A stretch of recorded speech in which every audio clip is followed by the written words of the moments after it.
कोई भी एक चैप्टर है, लेट्स से तुमने 100-200 पेजेस में कंप्लीट कर रखा है, अब वो सब कुछ लास्ट मोमेंट पे रिवाइज नहीं कर सकते हैं। सो इसके लिए you need to make some short notes जो तुम्हारी लास्ट मिनट रिविजन के लिए बहुत ज्यादा हेल्पफुल रहेंगे। आज मैं तुम्हें बताती हूँ कि वो शॉर्ट नोट्स बनाते कैसे हैं। देखो, लेट्स से तुम अभी पढ़ाई कर रहे हो, ठीक है, कोई भी एक पर्टिकुलर चैप्टर ले लो, स्ट्रक्चर ऑफ एटम, मैंने केमिस्ट्री का चैप्टर ले लिया, तुम इसके लिए पढ़ाई कर रहे हो, ठीक है।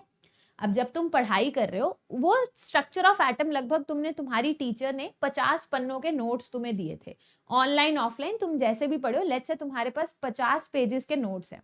अब उन 50 पेज के नोट्स को तुम्हें सिर्फ और सिर्फ 3 पेज के नोट्स में कन्वर्ट करना है।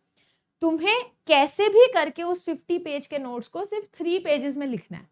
अब उन 3 पेजेस का मतलब ये नहीं, देखो मैं लिख कर दिखाती हूँ, कई बच्चे ना ऐसे लिखते हैं, निका निका निका निका निका निका निका, ऐसे नहीं लिखना, तो तुम वही 50 पेज को 3 पेज में कन्वर्ट कर सकते हो, but no, that is not suppose to be done. देखो, उस पर्टिकुलर चैप्टर में जितने भी इंपॉर्टेंट फॉर्मूला हैं, ठीक है, वो सारे के सारे फॉर्मूला शॉर्ट फॉर्म में, मतलब एक शॉर्ट तरीके से तुम्हारे रिवीजन नोट्स में होने चाहिए।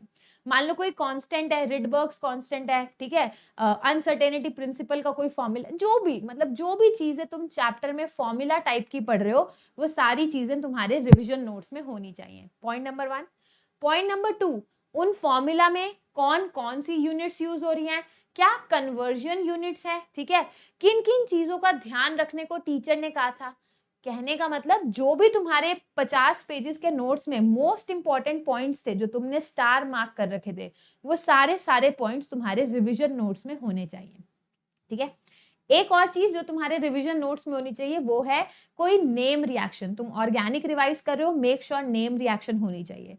लेट्स से तुम्हारी टीचर ने क्लास में कोई क्वेश्चन कराया था और उन्होंने बोला था कि आज के बाद ऐसा कोई क्वेश्चन आए, इसी मेथड से सॉल्व करना, तो ये पूरा चीज अब तुम नोट्स में नहीं लिखोगे, बट एक शॉर्ट में लिखो कि this type of question, this method, ये line, this type of question, this method, ये लाइन तुम्हारे नोट्स में होनी चाहिए।